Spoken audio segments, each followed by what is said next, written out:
Is the lavish and powerful LA real estate market finally shifting? Stay tuned for the answers.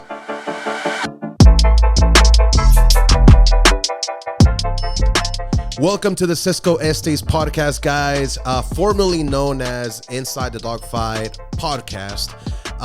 First thing I want to tell and the first thing I want to say, guys, is thank you. You that you're watching, thank you for taking the time and clicking on this video. Whether you're going to finish or not, that's up to you, but just thank you that you're here. But I also want to thank everybody that supported the Inside the Dogfight podcast. Every guest, every friend, colleague, co-worker, every family member, everybody that watched and supported, that liked, comment, or shared, or did anything really. I want to thank you from the bottom of my heart for supporting that first podcast, Inside the Dogfight podcast. God knows how much time I put into it. I put all my heart into it. I think I got as far as like 4 or 5 episodes, which is not much, but trust me, when you're starting from scratch, it felt like a lot, especially when you're a one-man team doing everything. But thank you everybody that supported and in any way, shape, or form. So why the switch? Now, guys, I want to talk about the podcast. What is this podcast? It's something fresh. It's something new. I want to talk about that real quick before we talk about the topic, right? So if you want, you can fast forward to the topic, no hard feelings. But I want to give some sort of explanation. So why the switch to Cisco Estate podcast? Well, last year, if you didn't know, was my best year in real estate, right? I sold over 14 units. I won a Century, Century Award. I don't even know the name. It's called a Masters Ruby Award from Century 21 themselves. And it was an amazing year. Thank you to everybody, also every client, every friend that supported me. It was a type of year that I didn't think I was going to have last year, but I did, right? And however, talking to my brokers, talking to my coaches, talking to everybody else that I talk about and my mentors, I told them that I wanted to level up, right? I got a taste of what I can do last year. I got a taste of where I can be, and that awakened a part of me, right, that wants to push my business to another level. Now, another level is going to demand more marketing and for me to do more real estate videos, right? So it's going to demand more from me in every aspect. And so I thought, trust me, this wasn't a rush decision. This was a decision that took me weeks and weeks and weeks to really dissect and see if it's something for me that I should do, that I should pursue. And since I have to do more real estate videos, on a consistent basis, I thought, why not marry the podcast idea that I had with my real estate marketing and my real estate videos, right? So, because guys, I only have so much time, right, in my life. And so I felt that I was going to be more productive if I, if I reformed my podcast into a real estate podcast, so I can connect more with my clients, so I can bring more value to my clients. Whether you're going to buy or sell from me, honestly, what I like to be is to bring value to you, right? So, I feel like I'm in this way, transforming it and just talking primarily more about real estate, doing a real estate podcast, is just going to bring more value to you guys. If it's not for you, cool, but, I'm going to try and keep it light, informative. And guys, every information that I'm going to bring your way is not only coming from me, my due diligence, studying patterns and numbers, but it's also coming straight from the top, from the real estate, the Century 21, Century 21 coaches and my brokers and my coaches and everybody else, every other realtor, right? We all combine and share information. So guys, I am very excited for this. And so that's the idea of why Cisco Estate Podcast was born.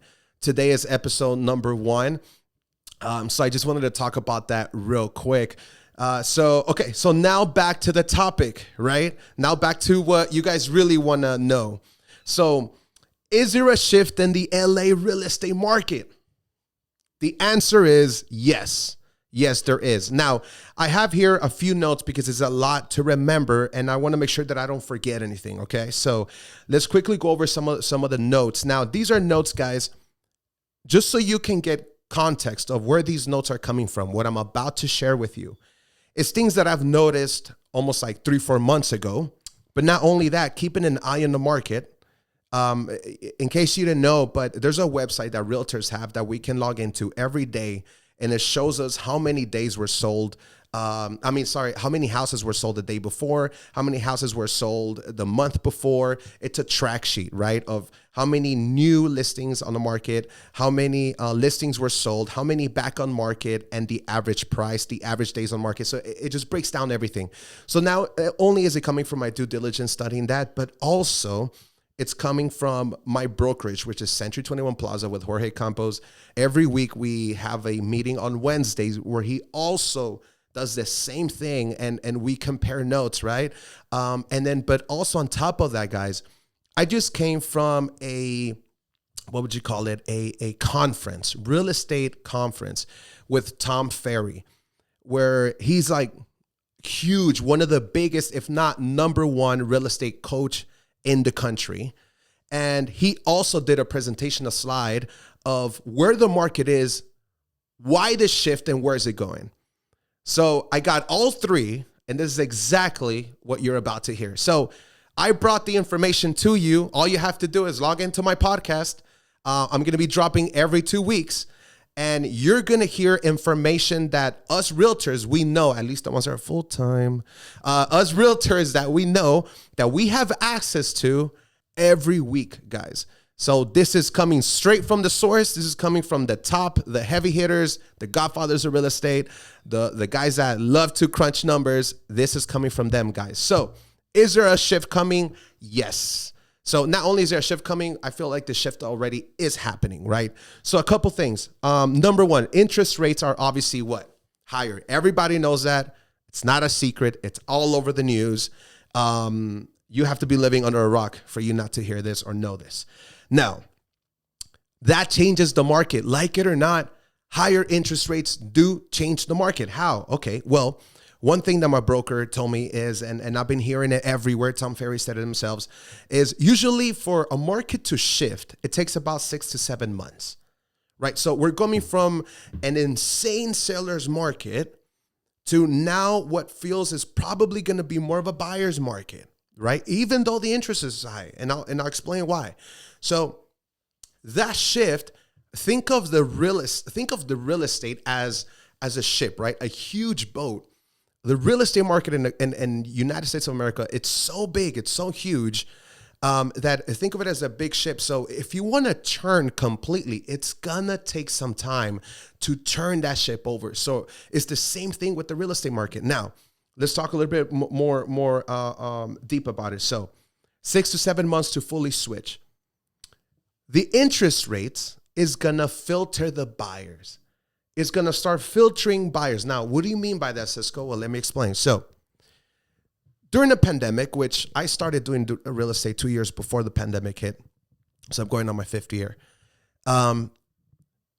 it was more of a leverage, more sustainable, more equal market, right? But when the pandemic hit, the feds, what happened? They lowered the interest rate to 2. The second year in the pandemic last year, it went to 3. So it just brought a flood, a wave of buyers that not necessarily needed to buy a home, but that wanted to take advantage of what? Of the low interest rates. So now that it's not at 2, forget 3, forget 4, right? Now we're between 5 and 6. So now it's all about all those buyers that were just getting in because the interest rates were low. They're pretty much just jumping ship. It doesn't make sense for them anymore. Now, what's left or who's left? The buyers that actually want a home, that actually desire a home. So it filter out all those buyers. Another shift that's happening is that the bidding competition is down, guys.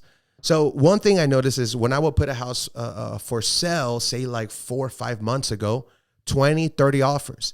In some cities, right, you will get 40 offers. 100, 200, 1,000. We're talking about above, right? Appraisal value. Not anymore, guys. If back then, 4 or 5 months ago, we will get 30 offers, right now we're getting 15. If back then we get 20 offers, right now we're getting 10, 7, right? So the competition, less buyers means less offers being presented, less of a bidding war. Now, from here, I want to talk about 2 questions, 2 things. What you want to know. Now you know that there's a shift coming. You know that it's going to take 6 to 7 months for it to actually fully transition into the next phase into the real estate. You know that there's less buyers now, right? And you know that the competition is a lot less. Okay, well, is it a good time to buy? Whether you want to know this because you're interested, or you want to know this because you know someone that's interested and you want to share the video, please do so. This is, again, guys, this is information that's coming straight from the source. People inside the real estate market. I'm bringing it to you. Cisco Estate's podcast. Now, is it a good time to buy? Number 1 question every time I get that is this. Are you willing and able? Let's start there. Before I give out and lay out the reasons why, do you have a job, right? Like, is it sustainable? Like, do you feel secure in your job? Are you willing and able? Let's start there. Because I don't want to say, yes, it's a great time to buy, so everybody should buy. No, like, if you just started a job and you're not sure whether you're going to be there for the next 6 months, then no, do not. So I'm talking about, obviously, the ones that feel willing and able, right? So is it a good time to buy? Absolutely, yes. Why? Well, everything's perspective, right, guys? So the last 30 years, the interest rates have been between 7 and 8. 7 and 8 interest rate is the average, the national average going back the last 30 years. Now, why is it a good time to buy? Okay, because even though, yes, it's not in the 4s, we're in the 5s, maybe in the 6s soon, because by the time you see this video, the rates are going up so high, it's probably going to be in the 6s now, right? So it's still below average. So this is why, guys, we say the interest rate is higher. It's not crazy high. No, it's higher, right?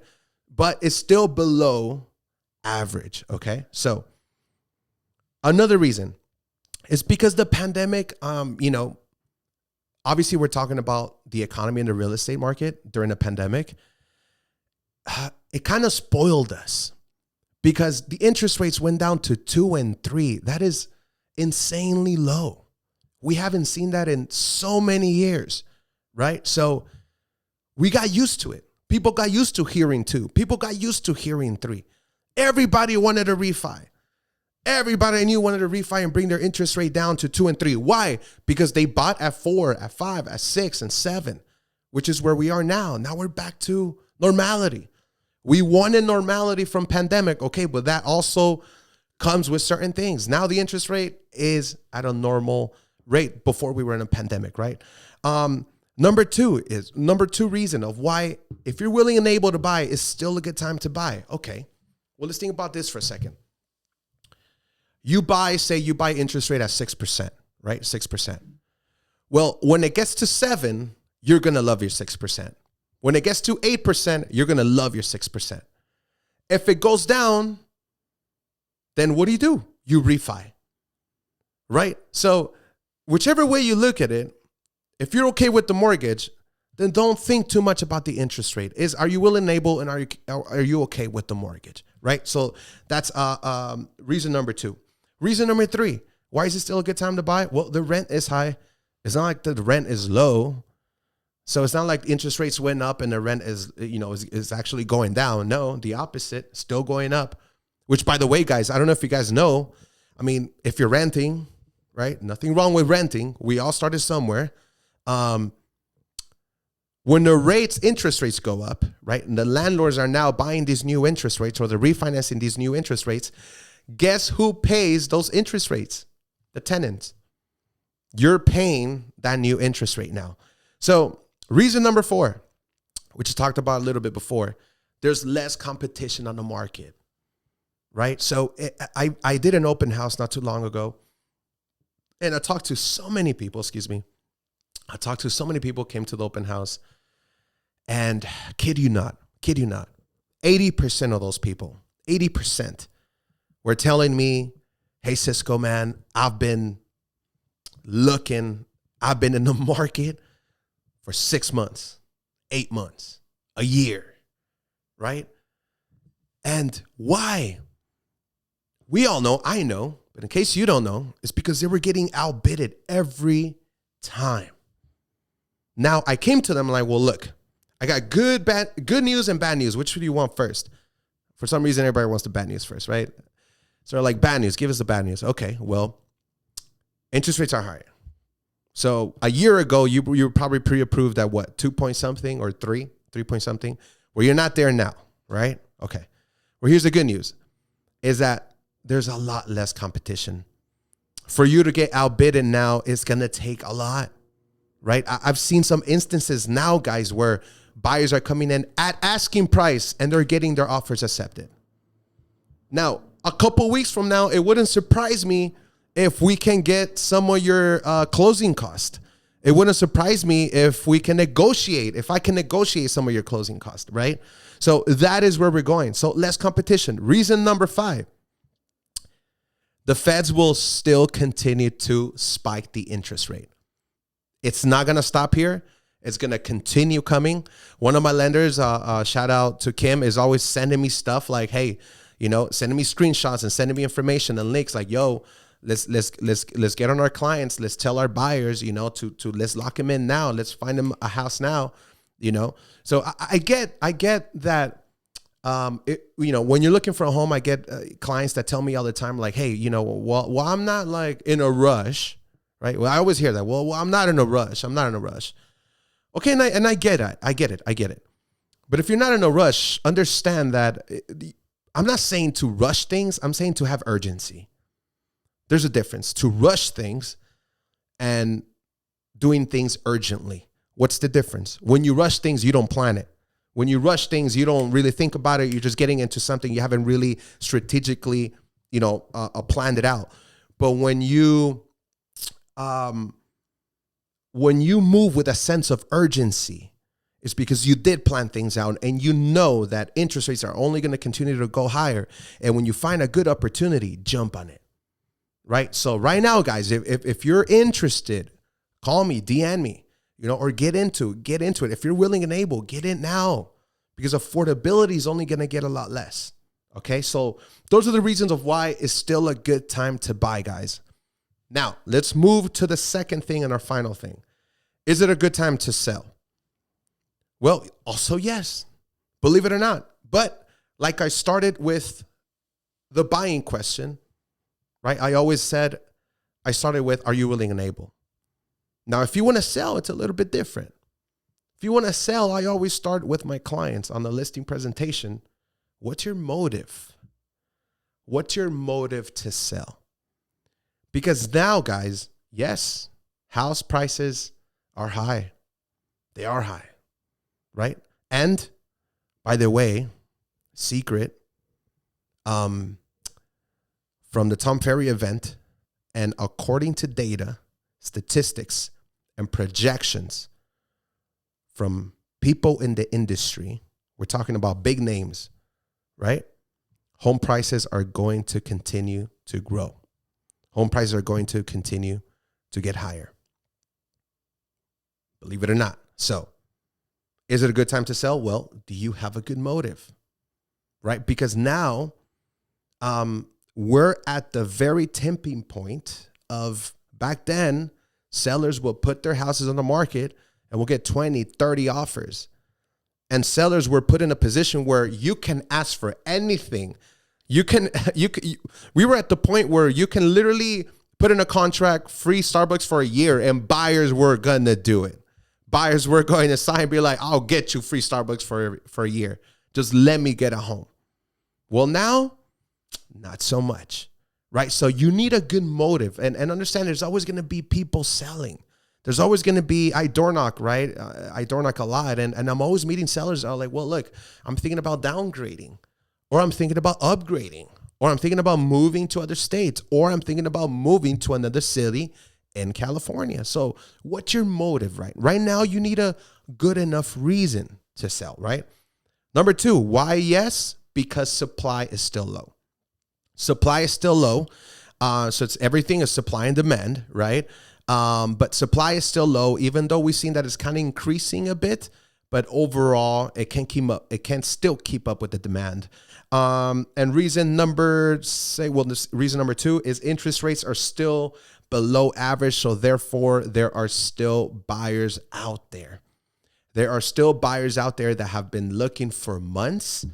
They are desperate. They want a home. They got pre-approved months ago. And so right now, they see an opportunity, buyers, to get in, right? Because they're seeing that, hey, the bidding wars are a lot less calm now. And they're seeing if I continue to wait, interest rate is only going to get higher. So they're trying to find something now. So sellers, your home can be that one that's going to attract all these buyers are trying to get in before things get more expensive and affordability gets, goes down. So guys, that's the information I wanted to give you. Please stay tuned for more. The way this is going to work for right now is I'm going to be releasing one of these videos every other week. It's going to be dropped on Mondays, okay? Every other Monday.